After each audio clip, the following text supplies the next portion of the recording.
That's when United States had that American exchange program with Mexico where they would transfer inmates from Mexico. And I got transferred, so they traded a Mexican national that was in a U.S. prison for you. Yep.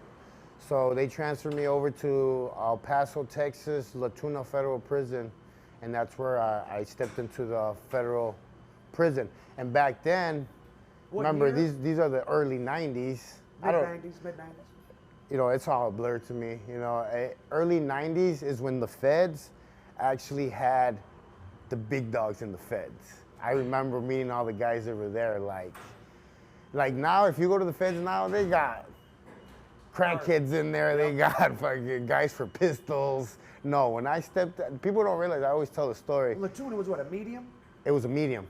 There were like there was guys walking around with like bathrobes, like they're real people that had to be in the feds.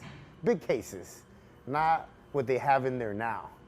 So, you know, when I went to La Tuna, my roommate was this older guy, and I don't want to say his name, but you know, older guy. Hispanic? He was a Colombian. Didn't have a leg. He was involved with Miami when the cocaine cowboys and all that 80s. stuff. So he had been in prison 10, 12 years. Yep.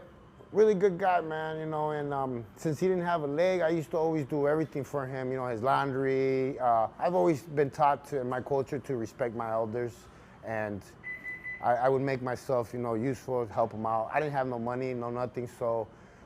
Did your family kind of turn their back? Were they upset with you? My family's never done shit for me, man, so, you know, that's why I've always looked for the whole gang culture. I've always created my own family. I think in Mexican culture, that's how it is. Yeah.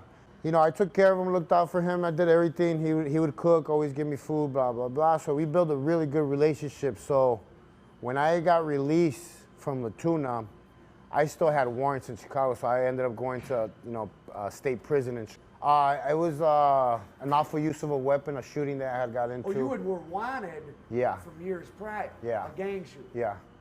So they picked me up, they take me over there. So for those keeping score, you had a couple months of making a bunch of money, and now you've passed through 3 different prison systems, and how many years have passed by the time you get back to Chicago? I know altogether it was 8 after I got out from Chicago. So you from 17 to 25, you're in jail. Yeah.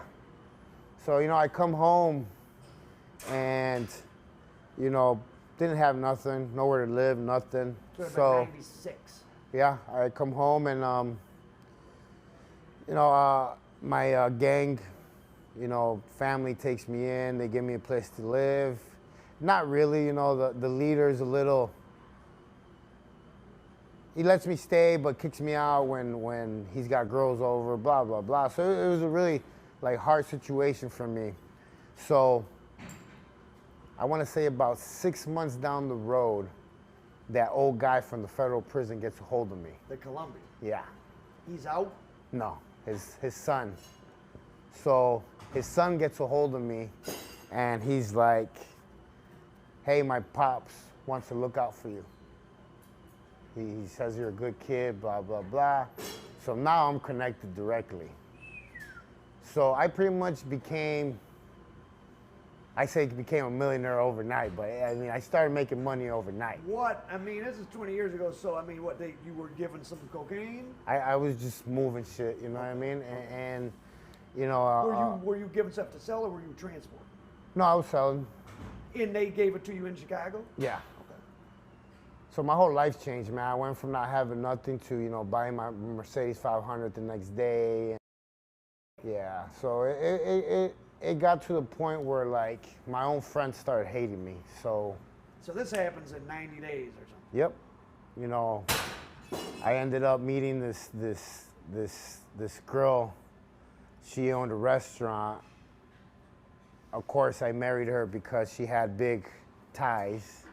Oh, to the cartel. She was Mexican. Yeah, her family, her brothers, Which everything. cartel, or you don't want to say? I don't want to say, but like, I married with an intention. Oh, so you you're mentally like, I'm about to be a gangster. I paid my I've been to Mexican jail. I got a Colombian connect. I'm marrying into a cartel family. And I still use this term to this day, even in my training. I always say that my madness, there's always something behind my madness. Method to your madness. Yes, something. I'm always up to something. So at that time in your life, it was no good. no good. So yeah, I married her. She was like 10 years older than me. Married her, and then. So you got a Colombian plug, and now you're by family. You're married into a Mexican cartel. So you're in position to get yourself in a lot of trouble. So that's pretty much the way I looked at it. I was like, you know, the stage is set. To get life in prison. Like my whole dream was to be a gangster. I wanted to be a gangster. I wanted to be a shot caller. So I was like, yeah, the stage is set. Now people are coming to my restaurant to eat, you know, hang out, talk to me. They want to work with me. I'm everybody's best fucking friend. You know, me and Kato start hanging out more. He was on a whole higher level, you know. For him to even mess with you, he was doing you a favor, you know what I mean? Okay. So he was married to Valerie. I knew Valerie since my teenage years. Valerie was the daughter of a Chicago cop? Yes. So, you know, Valerie. What was she like? Valerie was like my older sister as a kid growing up, man. From the neighborhood? Very smart, man. Business sassy, Beautiful? just beautiful. Oh, she was smart. So she kind of was probably helping kids. She was married to all the big dogs. Well, I know she went after the Flores, but we'll get into that. Or dated the major players in Chicago, like even as a teenage girl. You know, she was with Oso from the same Disciples. He was a big hustler. Then she married Baby D from the same Disciples. Oh, she was married before Kato? Oh, yeah. Oh, was she older than Kato? No, she was like my age. So this daughter of a Chicago police officer was married to like an equivalent of Kato before Kato, then Kato, and then she went on to marry one of the Flores brothers. Yeah. So she kept trading up in the dope game. Well, she was sought out by a lot of people that, you know, she was beautiful, man. I mean, she was Plus, she was beautiful, with the business. Beautiful, smart. She was a hustler. You think her father was shady, or you have no idea? Nah, her father was a straight square, man. I know who her father is. What does he think about everything that I mean, can you really control what your kids do, man? You know? Jesus. You know, it is what it is. It's like I tell people, sometimes, you know, you could come from a straight lawyer, preacher, whatever family, and if you like trouble, you like trouble. I mean, there's no way around it. You can't control how your kids are going to turn out. And Valerie was always a hustler. I mean, Valerie's the one that taught me the hustle game. Valerie, I remember the first time I got the $10,000, I went and I bought some Dickies and like some gym shoes, and she's like, oh, no. She's like, you can't dress like that no more. And I was like, what do you mean? She was a teenager. Yeah, I was like, what do you mean? She's like, no. You guys were close. Yeah. She's like, I'm going to take you shopping. And we went shopping, and I bought lacrosse, you know, gym shoes, lacrosse, you know, shirts. I started making fun of it because I was like, you're dressing me like a fucking golf player. And she's like, no, you look like a gangster now. She picked out my chain with my medallion, and she's like, now you can tell these bitches to sweat you.